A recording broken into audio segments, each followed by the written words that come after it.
대단하다 이것이지 그렇게 되게끔 철저히 준비해가지고 한 겁니다. 한번 그냥 우리가 맹렬하게 싸우다 보면 아니겠냐 이거는 자살행위예요 이거. 또 이런 말을 합니다. 문정부 매도 정치인이나 언론인들이 이제 개탄하는 부분에서 우파는 국익 최우선 하는데 한국에서는 반대다 이렇게도 말하고 있습니다. 예, 이 부분 이야기해 볼까요? 우리나라 이제 보수 우파다 하는 분들이 항상 하는 말이 있습니다.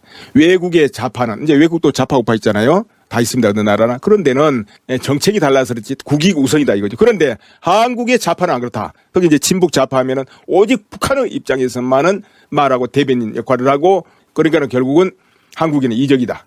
북한에는 친북이다. 이렇게 늘 공격을 했던 겁니다. 그런데 여기서 조수석은 반대로 치고 나왔습니다. 근데 지금 보수파가 국익 최우선 아닐까요? 국익 최우선 이야기하는 겁니다. 과거에 너무 매달리지 말고 한일 관계는 미래로 가자 이런 거거든요. 왜 그러냐면 일본은 바로 옆에 있고 또 일본은 경제적으로나 물론 세계 강국입니다. 북한 중국을 대할 때 반드시 협력을 받아야 될 입장이 있어요. 한미일 그래서 동맥 협력 관계 이렇게 말하고 있거든요. 이게 현실입니다. 그리고 무역이라든가 모든 부분에서 엄청나게 얽혀 있습니다. 예, 그렇기 때문에 외교적으로 정치적으로 잘 풀어가야 된다. 이것이 보수파 주장이거든.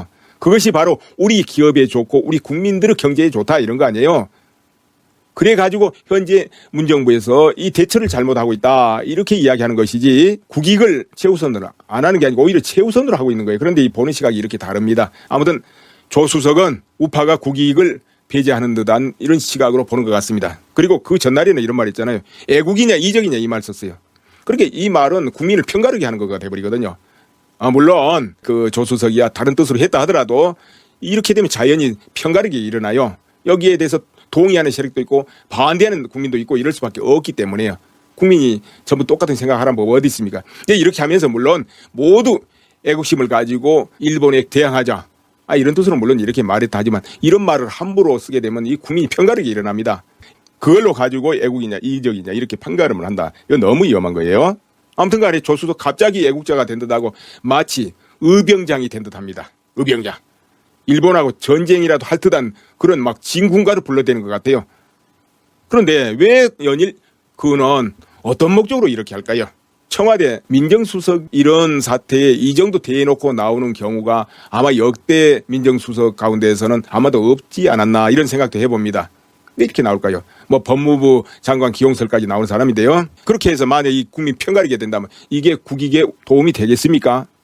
예를 들어서 모두 불매운동하면 이게 애국이고 아니면 이적이고 이렇게 됩니까?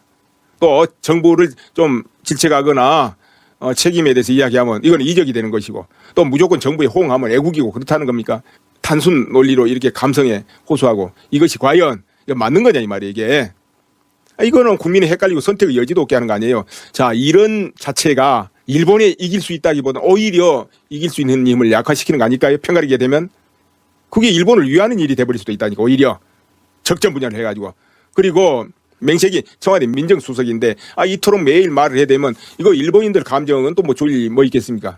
일본인도 뚫뚫 뭉치고 감정 발휘할 줄 알거든요. 그런 촉매제 역할을 할 그런 우려가 있는 거 아니겠습니까? 청와대 수석이니까. 그렇다면은 이게 한국 이익에 도움이 되겠냐 이거요. 오히려 일본이 강해지고 유리해지게 하는 그런 역할도 할 수 있단 말이고. 그럼 이거 친일 역할이 안 되냐 이런 이야기죠. 친일. 반일을 하고자 하는 것이 아니고 친일 역할이 결과적으로 될 수도 있다는 것이죠. 결과가 그렇다 이 말이에요. 그러니까 우리가 전투하고 싸우는 거 이건 힘대 힘을 하는 거는 정말 이성적으로 전략적으로 대비하고 미리 효과적으로 싸워 나가야지 이 전쟁에서는 감성에 몸을 싣고 하는 게 아닙니다. 이게 될 수가 없습니다. 감성으로 하는 거는. 우리가 옳다 정당성 주장한다고 싸우면 이겨지는 것도 아니고 싸움은 힘대 힘이거든요. 막 국민더러 의병으로 다 나서라. 그래야 해결된다. 그럼 강군은 어디냐 이거예요. 강군은 뒤에서 진두지휘하고 있는 겁니까? 이게 역설적으로 이거 자칫 친일이 돼버린다니까 이게. 그러니까 국민이 갈라지고 일본과 협력관계 깨지고 과거로 후퇴하는 거 이거 또 즐기고 기뻐할 세력이 있다면 북한을 꼽을 수 있습니다. 중국도 그 안에 들어가죠. 북한이야 즐거워하죠. 한일 그런 협력관계 쩍쩍 깨지고 그러면 얼마나 좋습니까? 한일 군사협정이 깨진다. 북한이야 너무 좋죠. 결국 또 이렇게 보면 이것은 또 친북활동 친중활동이 돼버리는 겁니다. 그렇게 되면은 설마 청와대 수석이 그렇게 하려고 지금 그런 말을 한다 이렇게 국민이 믿고 싶겠습니까? 국민이야 아이고 청와대 수석이니까 애국심으로 그러겠지. 이럴 거 아닙니까? 그러나 결과적으로 그런 것도 된다는 이야기죠. 여러분 생각은 어떠세요?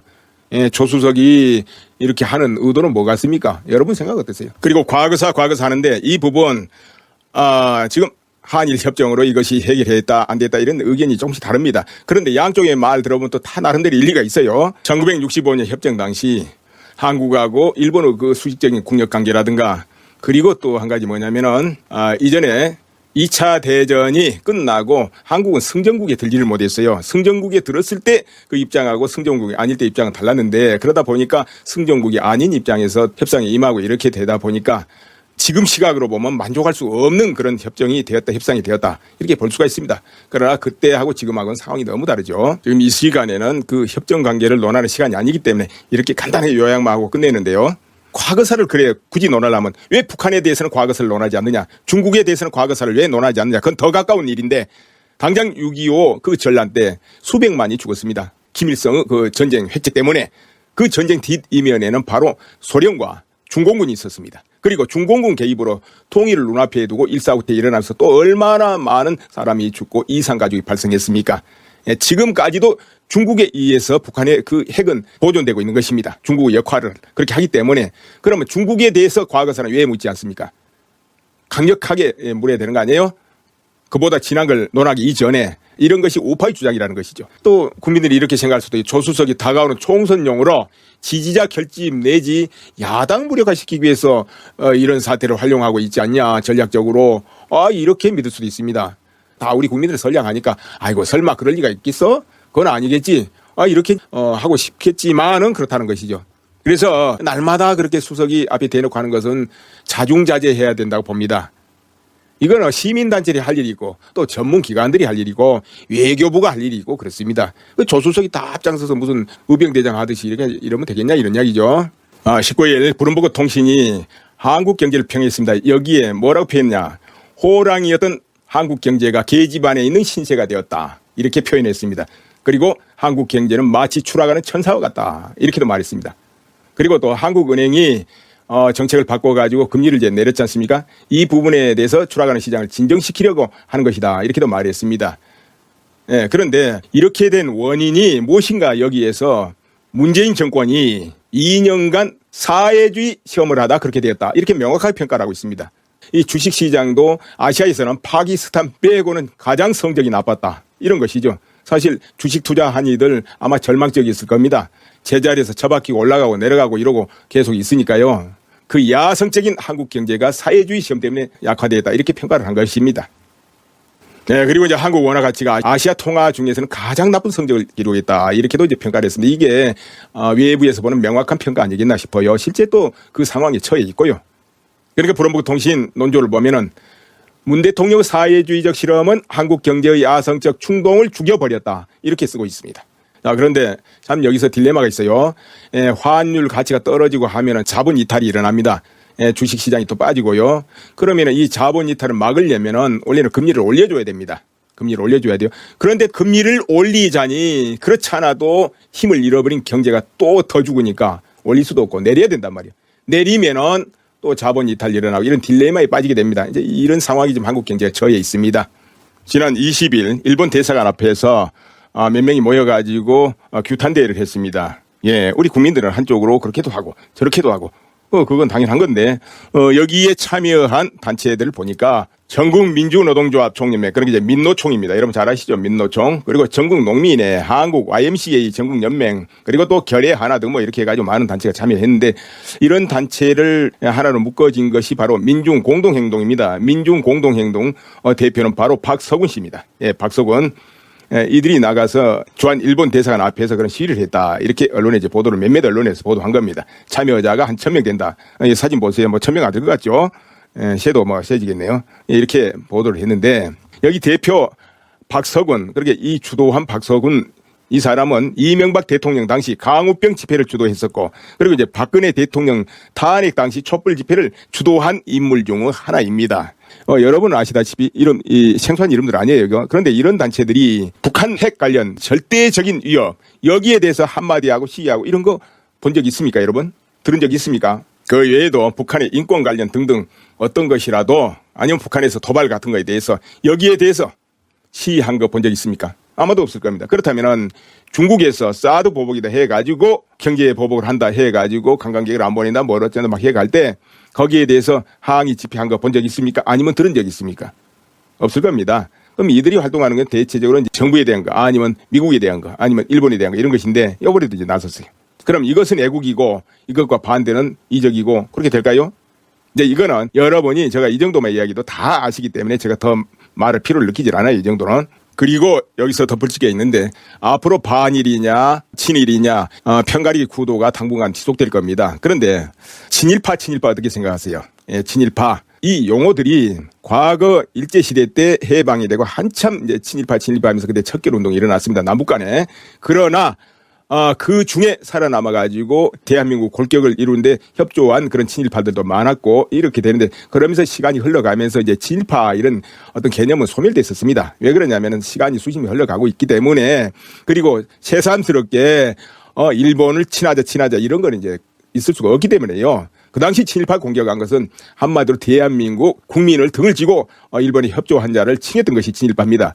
예, 그래서 이제 그거 시대가 지나면서 소멸된 거예요. 그러니까 그 친일파 행위를 했던 자들 그리고 그들의 후손 뭐 이런 것까지 이어져도 새삼스럽게 대한민국 국민이 친일파 되겠다 한 사람이 누가 있겠습니까? 그 뒤로 거의 대한민국 국민은 일본의 강점에 대해서 반대하고 그랬던 것이죠. 그러나 이제 새로운 시대가 열리면서 한일 간의 우호적으로 해야 된다 이런 분위기가 나오면서 한국이나 일본 간의 국회에서도 서로 상대를 알아야 된다 해가지고 지한파, 먼파 이런 이름이 붙으면서 한일 우호 협력 이런 이제 국회 활동을 했습니다. 그러면 이제 한일 간에 어떤 외교적인 문제가 발생해서 충돌이 일어날 때 그런 국회의원들이 서로 나서가지고 협조하고 이렇게 해결해 왔던 겁니다. 예, 이것은 친일이 아니고 우호예요. 우호. 대한민국 국익을 위해서 하는 우호였다 이겁니다. 그런데 어느 날 갑자기 친일파 이런 용어 막 등장하기 시작해요. 그게 인터넷에서 이제 비롯되기 시작합니다. 그게 제 기억에 볼 때 한 17년, 15년 전부터 아마 그게 등장하기 시작했을 겁니다. 이것은 북한의 그런 이제 공작하는 차원에서 한국의 그 내부 균열을 이루고 그리고 한국의 보수 우파를 공격하는 바로 그 지침으로 친일파라는 용어를 등장시킨 겁니다. 그래서 한국 내에서 또 좌파 세력들이 친일파 하면서 공격하기 시작합니다. 예, 그리고 친일 인명사전을 만든다 하면서 또 하기도 하고 그러다 보니까 또 보수 우파에서도 좌파들의 조상들이 친일파 행적했던 걸 또 다 드러파가지고 그것도 편찬하기도 하고 이런 일이 벌어진 겁니다. 새삼스럽게 지난 것 가지고 그래. 그러나 그거는 과거 행적 가지고 하는 것이고 그 뒤로 대한민국 국민이 그런 식의 친일파가 어디 있겠습니까? 지금은 없어요. 오히려 대한민국을 이적하면서 북한의 친북하는 친북파는 참고로 할지언정 대한민국을 등지면서 일본을 위해서 친일하겠다 이런 사람들은 지금은 없다는 것이죠. 그런데도 친일파 이게 공격이 막 드러나게 그거는 북한의 한국 내 내부 교란 차원에서 진행된 겁니다. 그리고 또 그것을 이어받아가지고 한국 내 그런 세력들이 동참한 것이고 그런 것이에요. 그러니까 같은 친일파 이 공격의 용어 자체가 해방된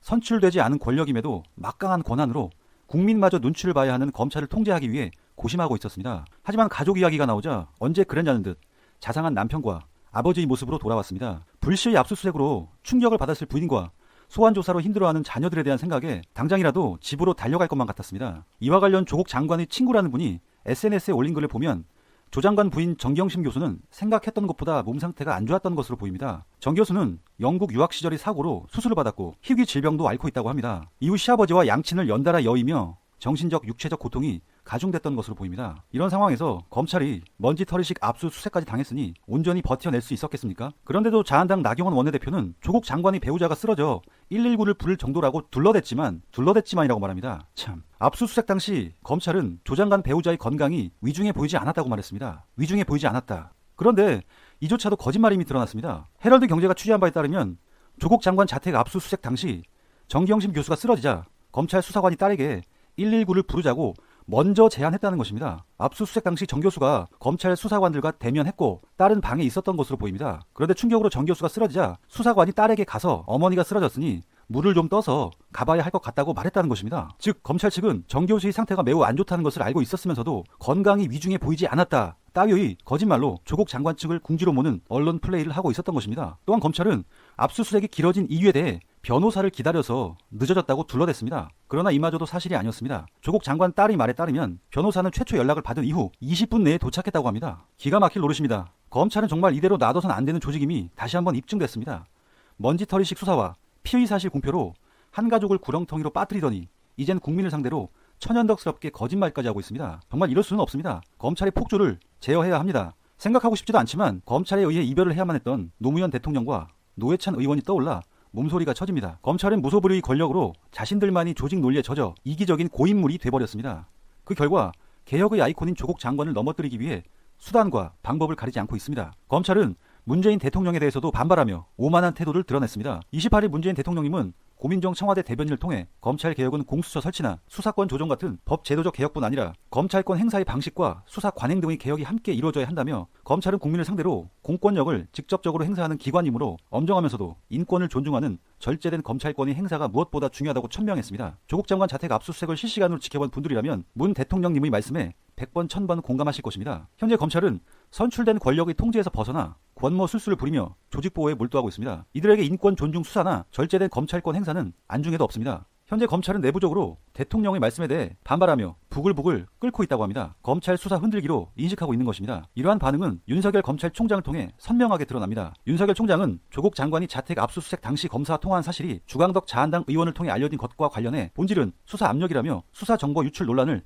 일축한 것으로 알려졌습니다. 또한 윤 총장은 조 장관의 통화 사실이 외부에 알려진 것이 수사 정보 유출에 해당하지 않으며 수사 관계자가 유출한 것도 없다는 입장이라고 합니다. 이게 말이 됩니까? 그러면 누가 유출했겠습니까? 대검 관계자 또한 대통령 메시지 이후에도 수사 압박이라는 입장에는 변함이 없다고 말했습니다. 그간 윤석열 호의 행보를 볼 때 이런 반응이 나올 줄 알았습니다. 이들에게 외부의 정당한 문제 제기는 쓸데없는 잔소리일 뿐입니다. 그 결과 문재인 대통령님의 검찰 개혁의 방점을 찍은 말씀조차도 콧방귀를 끼고 있는 것입니다. 이제 더 이상은 두고만 볼 수 없습니다. 국민이 선출되지 않은 권력, 즉 검찰을 제어해야 합니다. 검찰의 오만한 엘리트 의식과 비대해진 권력을 국민이 나서서 심판해야 합니다. 이러한 민의를 촛불로 결집해